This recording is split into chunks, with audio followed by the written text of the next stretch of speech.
What happens when a casual interview turns into one of the most uncomfortable moments in daytime television history? When Channing Tatum sat down on the Kelly Clarkson show, nobody expected the conversation to take such a sharp turn. What started as friendly banter about his latest projects quickly devolved into a tense back and forth that left the audience in stunned silence. By the end, Channing would do something that shocked everyone watching, both in the studio and at home. This is the full breakdown of what really went down between these two stars. Before we get into it, make sure you hit that subscribe button and drop a comment below telling us what you think about this whole situation. Now, let's dive in. The interview started off smoothly enough. Kelly welcomed Channing onto the stage with her usual warmth and energy, and he seemed relaxed, smiling as he settled into the guest chair. The audience applauded, and everything appeared to be going exactly as planned. Kelly kicked things off by congratulating him on his recent work, mentioning how excited fans were to see him back on screen. "You know you have such a dedicated fan base," Kelly said, leaning forward with a smile. "People just love seeing you do your thing. How does that feel, knowing you have that kind of support?" Channing nodded, his expression appreciative. "It's incredible, honestly. I never take it for granted. The fans have been with me through everything, and I try to give them my best every time." Kelly smiled wider. "And you definitely do that. I mean, let's talk about your dancing background for a second, because I think that's what really sets you apart early on. You've got moves that most actors could only dream of having." There was a slight pause. Channing's smile seemed to tighten just a fraction, though he kept his tone light. "Yeah, dancing was a big part of my journey. It taught me discipline, rhythm, all of that." Right, Kelly continued, seemingly not noticing the subtle shift. "And of course, everyone knows you from a certain role that really puts you on the map. I mean, that movie franchise, you know the one. It really defined a moment in pop culture." Channing shifted in his seat slightly. "I've been fortunate to be part of a lot of different projects." Kelly laughed. "Oh, come on, you know what I'm talking about. The dancing, the whole thing. It was everywhere. You couldn't escape it." The audience chuckled along with her, but Channing's expression had changed. His jaw tensed, and he gave a polite but firm smile. "Yeah, that was a while ago though. I've done a lot since then." Kelly seemed to brush past his comment. "But that's what people think of, right? When they see Channing Tatum, that's the image. The whole stripper-dancer thing. I mean, it's iconic at this point." There was an uncomfortable beat of silence. Channing took a breath, clearly trying to maintain his composure. "Kelly, I appreciate the love for that work, but I've been trying to move beyond being pigeonholed into one thing. I've directed, I've produced, I've taken on dramatic roles. There's more to my career than that one chapter." Kelly's smile faltered slightly, but she pressed on. "Oh, totally. But you have to admit, it's what made you a household name. Without that, would we even be having this conversation?" The tension in the room became palpable. Channing sat up straighter, his friendly demeanor slipping. "I think that's a pretty reductive way to look at someone's entire career, don't you?" Kelly blinked, seeming surprised by his directness. "I'm not trying to be I'm just saying that's what resonates with people. That's your thing. That's not my thing," Channing said, his voice firmer now. "That was one part of my journey. I've spent years building a diverse body of work, and it's frustrating when people, especially in interviews, keep dragging me back to the same talking point like nothing else I've done matters." The audience had gone quiet. Kelly shifted in her chair, trying to regain control of the conversation. "Okay, I hear you. I didn't mean to upset you. I was just trying to have some fun with it." Channing shook his head slightly. "Fun for who though? Because from where I'm sitting, it feels like you're not actually interested in what I'm doing now. You're more interested in rehashing something from over a decade ago." Kelly's expression hardened a bit. "Channing, I bring up what the audience wants to hear about. People love that era of your career. There's nothing wrong with celebrating it. Celebrating it and reducing me to it are two different things." Channing countered. "You started this interview by asking how it feels to have fan support, and then immediately turned it into a conversation about one role. Like that's all I am." Kelly crossed her arms, her tone becoming a bit defensive. "I think you're being a little sensitive about this. Every actor has roles they're known for. That's just part of the business." "Sensitive," Channing repeated, his eyebrows raising. "Kelly, imagine if every time you did an interview, people only wanted to talk about one song you sang years ago and dismissed everything else you've accomplished. How would that feel?" Kelly's face flushed slightly. "That's not the same thing." "How is it not?" Channing pressed. "You've evolved as an artist. You've done talk shows, you've judged on competition shows, you've released new music. But if someone kept pulling you back to one moment and acting like that's all you'll ever be, you'd be frustrated too." The audience was completely silent now, the tension between the two palpable. Kelly took a breath, trying to steer things back. "Look, I didn't bring you here to make you uncomfortable. I genuinely thought it would be a fun topic to touch on." "But you didn't just touch on it," Channing said. "You made it the focus. And when I tried to redirect, you doubled down." Kelly's defensiveness grew. "I'm the host of this show, Channing. I ask the questions I think will make for good television." Good television, at whose expense? Channing shot back. Because right now it feels like you're more interested in getting a reaction than actually having a conversation. Kelly's eyes widened. That's not fair. I've had hundreds of guests on this show, and we've had great conversations. If you're taking this the wrong way, that's on you. Channing stared at her for a moment, disbelief crossing his face. So now you're putting this on me. You're saying I'm the problem here. I'm saying maybe you're being overly defensive about something that wasn't meant to be an attack. Kelly replied, her tone sharp now. Channing laughed, but there was no humor in it. Right, because asking someone to respect the breadth of their work is being overly defensive. The atmosphere in the studio had shifted completely. What started as a standard interview had become a full-blown confrontation, and neither Kelly nor Channing seemed willing to back down. Kelly took a visible breath, attempting to compose herself. The energy in the studio felt electric, uncomfortable. Audience members exchanged glances, unsure if this was part of some planned bit or if they were witnessing an actual argument unfold in real time. Channing, Kelly started, her voice measured but strained. I think we're getting off track here. Let's just move on to something else. Channing leaned back in his chair, arms crossed. Now, no, Kelly, I think we need to address this. Because this is a bigger issue than just this one interview. This happens constantly. Actors get typecast, get boxed in, and then when we try to grow or do something different, people won't let us. And the media plays a huge role in that. Kelly's jaw tightened. I'm not the media. I'm a person having a conversation with you. You're a talk show host with a platform, Channing countered. What you choose to focus on matters. It shapes narratives. And right now, you're choosing to keep me in a box that I've been trying to break out of for years. Kelly shook her head. I think you're taking this way too personally. I asked you about a role that millions of people loved. That's not putting you in a box. That's acknowledging your impact. But you didn't acknowledge anything else. Channing said, his frustration evident. You didn't ask about the indie films I produced. You didn't mention the directorial work I've done. You didn't bring up the dramatic roles I've taken that were completely different. You went straight for the easy thing, the thing that gets clicks and laughs. Kelly's expression hardened further. So now, you're criticizing how I run my show. I'm criticizing this moment. Yeah, Channing said bluntly, because this moment is disrespectful to the work I've put in, and the fact that you're getting defensive instead of hearing what I'm saying tells me a lot. The audience was frozen. Some people looked down at their laps. Others stared wide-eyed at the stage. This was unlike anything they had seen on a daytime talk show. Kelly's voice rose slightly. Disrespectful. I invited you onto my show. I gave you a platform. And this is how you respond. Channing's eyes narrowed. A platform isn't a favor. Kelly, I'm here to promote my work, to have a genuine conversation. I'm not here to be a punchline or to rehash the same tired narrative that I've been fighting against.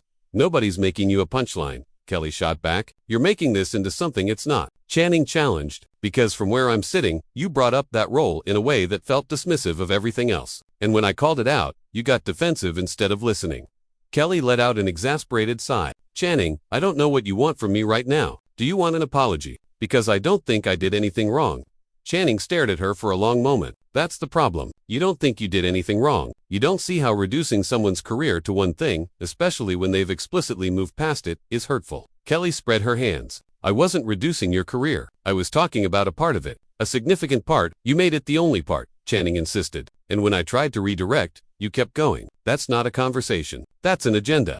Kelly's face flushed deeper now. An agenda? Are you serious right now? I don't have an agenda against you. Channing, I barely know you. Then maybe that's the issue, Channing said quietly. Maybe you should have done more research on who I am now, not who I was a decade ago. The words hung in the air between them. Kelly's mouth opened, then closed. She looked momentarily stunned, as if she hadn't expected him to be this direct. That's really unfair, she finally said, her voice tight. I prepare for every guest. I do my research. Channing tilted his head. Then why did you lead with the most surface-level thing? Why not ask me about the passion projects I've been working on? Why not dig deeper? Kelly's hands gripped the armrests of her chair. Because that's what people know you for. Channing, that's what makes sense to start with. You're acting like I committed some crime by bringing up your most famous work. It's not about it being a crime, Channing said, his voice rising in frustration. It's about respect. It's about seeing me as a full person, not just a commodity. I've given years of my life to this industry, and I deserve to be seen for all of it, not just the parts that are easy or comfortable to talk about. Kelly threw up her hands. Okay, fine. Let's talk about your other work then. Let's talk about all the amazing things you've done. But don't sit here and accuse me of not respecting you when I've been nothing but welcoming. Welcoming isn't the same as respectful, Channing said firmly. You can welcome someone and still undermine them. Kelly's eyes flashed. I didn't undermine you. You did, Channing insisted. Whether you meant to or not, you did. And the fact that you can't admit that is part of the problem. There was a heavy silence. The production crew behind the cameras shifted uncomfortably. This had gone far beyond a simple disagreement. Kelly took another breath, visibly trying to regain control. Channing, I think we need to just agree to disagree here and move forward. Channing shook his head slowly. I don't think I can do that. Kelly blinked. What does that mean? It means I don't want to sit here and pretend everything's fine when it's not. Channing said, I don't want to smile and laugh and move on, like this conversation didn't just reveal a fundamental disconnect. Kelly's expression shifted to something between confusion and irritation. So what are you saying? You want to end the interview? Channing paused, looking down for a moment before meeting her eyes again. I'm saying I don't see the point in continuing if we're not on the same page about basic respect. The audience gasped quietly. Kelly's face went through several emotions: shock, anger, disbelief. You're being ridiculous. Am I? Channing asked. Or am I just refusing to play along with something that doesn't feel right? Kelly leaned forward, her voice low but intense. Channing, you're on live television right now. You're making a scene. I'm standing up for myself, Channing corrected. There's a difference. Kelly's laugh was sharp, almost bitter. Standing up for yourself by throwing a tantrum on my show? Channing's face hardened. Calling this a tantrum is exactly the kind of dismissiveness I'm talking about. I'm expressing legitimate frustration, and you're reducing it to childish behavior. Because that's what it feels like. Kelly shot back. You're blowing this completely out of proportion. Channing stood up suddenly, the movement catching everyone off guard. You know what, Kelly? I don't think I am. I think I'm finally drawing a line that I should have drawn a long time ago. Kelly looked up at him, her expression a mix of shock and defiance. So that's it. You're just going to walk out. Channing looked at her for a long moment, something sad flickering across his face. I came here in good faith. I came here hoping for a real conversation. But this isn't that, and I'm not going to sit here and be diminished for the sake of entertainment. Kelly stood up as well now, her voice rising. Channing, sit down. Let's talk this through, like adults. I tried to talk it through, Channing said, his voice steady but firm. You didn't want to hear it. The studio lights felt harsher now, the silence from the audience deafening. Kelly remained standing, her posture rigid, while Channing stood a few feet away, clearly done with the conversation but not yet making a move to leave. You didn't want to hear it, Channing repeated, his voice carrying across the studio. Every time I tried to explain how I felt, you deflected or got defensive. That's not a conversation. That's you protecting your ego. Kelly's eyes widened. My ego? You're the one who can't handle a simple question about your past work without making it into some huge declaration about respect and dignity. It wasn't a simple question, Channing said, his voice controlled but edged with frustration. It was a reduction. And you keep trying to minimize what I'm saying instead of actually engaging with it. Kelly crossed her arms tightly. I am engaging with it. I just don't agree with your interpretation. That's the problem, Channing said. You don't have to agree with how I feel, but you do have to acknowledge it. You don't get to tell me that my feelings about my own career and how I'm being portrayed are wrong. Kelly scoffed. I'm not telling you your feelings are wrong. I'm telling you that you're overreacting. Channing's expression shifted, something like disappointment crossing his features. And there it is again, dismissing me, telling me I'm too sensitive, too reactive. You're doing exactly what I said you were doing, and you can't even see it. The audience members were completely still, some with their hands over their mouths, others leaning forward in their seats. This had become something far more raw and real than anyone had anticipated. Kelly's voice took on a pleading quality, though it was still laced with frustration. Channing, please, just sit back down. We can salvage this. We can move on to other topics. Channing shook his head. I don't want to salvage it. That's what I'm trying to tell you. I don't want to pretend this didn't happen. I don't want to smile for the cameras and act like everything's okay when it's not.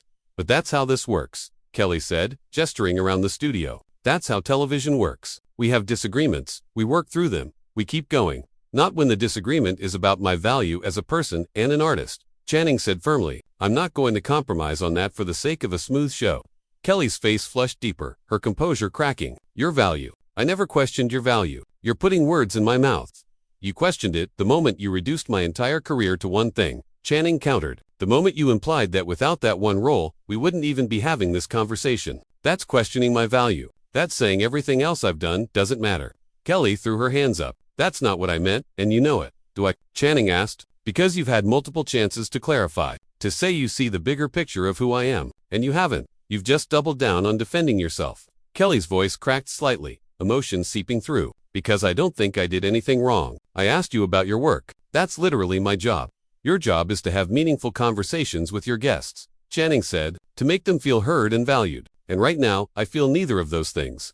There was a beat where Kelly seemed to struggle with what to say next. Her mouth opened, then closed. Finally, she spoke, her voice quieter but still tense. I'm sorry you feel that way. I really am. but I can't apologize for asking questions that I thought were relevant. Channing looked at her, studying her face. You're sorry I feel this way, but you're not sorry for your part in making me feel this way. That's not an apology, Kelly, that's deflection. Kelly's jaw clenched. What do you want from me, Channing? Seriously, what would make this okay for you? Channing paused, considering. I wanted you to hear me, to really hear me, to say, okay, I understand why that bothered you, and I'll be more mindful going forward. But instead, you've spent this entire time defending yourself and making me out to be the problem. Because you are being difficult, Kelly said, the words coming out sharper than she seemed to intend. Channing let out a long breath, nodding slowly. And there it is. When someone stands up for themselves, they're being difficult. When someone refuses to accept being diminished, they're the problem.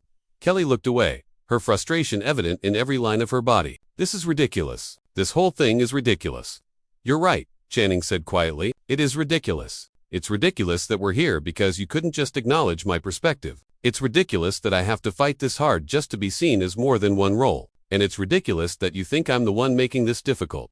The silence that followed was thick and uncomfortable. Production assistants stood frozen at the edges of the set, unsure whether to intervene or let this play out. Kelly finally looked back at him, her expression a mixture of anger and something that might have been hurt. Fine, if that's how you feel, then maybe it's better if we do end this. Channing nodded once. Yeah, maybe it is. Kelly gestured toward the exit, her voice cold now. Then go. If you want to walk out, walk out. Channing looked at her for a long moment, and something shifted in his expression. The anger and frustration were still there, but underneath it was something sadder. I didn't want it to come to this. I really didn't. I came here hoping for something real, something genuine. But I'm not going to sacrifice my self-respect for a good segment. Kelly didn't respond. She just stood there, arms still crossed, her face set in a hard expression. Channing turned toward the audience, making brief eye contact with a few of the stunned faces staring back at him. Then he looked back at Kelly one more time. I hope you think about this. I hope you think about how you made me feel and why that matters. Kelly's voice was tight. I'll be sure to do that. The sarcasm wasn't lost on anyone. Channing's jaw tightened, but he didn't respond. Instead, he turned and began walking toward the exit at the side of the stage. Each step echoed in the silent studio. The audience watched in complete disbelief as one of Hollywood's biggest stars simply walked away from the interview. Kelly stood frozen for a moment, watching him go. Her face cycled through emotions, anger, embarrassment, defiance. As Channing reached the edge of the stage, she called out, her voice loud enough to carry across the studio. Channing. He stopped, turning back slightly, but not fully facing her. Kelly's voice wavered just a bit. This is going to look really bad for you. Channing was quiet for a moment. Then he spoke, his voice calm and clear. Maybe, but at least I'll be able to look at myself in the mirror and know I stood up for what I believe in. Can you say the same? Kelly didn't answer. The question hung in the air, sharp and challenging. Channing turned back toward the exit and continued walking. This time, he didn't stop. He moved through the wings and disappeared from view, leaving Kelly standing alone on the stage. The audience remained silent, too shocked to even whisper among themselves. Kelly stood there for several more seconds, visibly trying to collect herself. Finally, she turned back to the audience,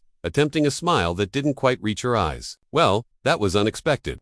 A few nervous laughs rippled through the crowd, but mostly, people just stared. Kelly walked back to her chair, sitting down heavily. She looked directly at the camera, her professional mask slipping back into place, though cracks were visible. We're going to take a quick break. When we come back, we'll have some music and try to lighten the mood a bit. The camera held on her face for a moment longer, capturing the tightness around her eyes, the way her smile trembled slightly at the edges. Then the feed cut to commercial, leaving viewers at home to process what they had just witnessed. In living rooms and offices across the country, people were already pulling out their phones, texting friends, posting on social media. The clip would be online within minutes, dissected and debated by millions. But in that moment, in the studio, there was just silence and the weight of words that couldn't be taken back. What started as a routine celebrity interview had turned into something much bigger. A conversation about respect, about growth, about the way we reduce people to their most marketable parts and refuse to let them evolve beyond it. And Channing Tatum had made his statement in the most dramatic way possible, by walking away. So what do you think? Was Channing justified in walking off, or did he take things too far? Drop your thoughts in the comments below, and don't forget to subscribe for more breakdowns like this. We want to hear from you. Was Kelly out of line, or was Channing being too sensitive? Let us know.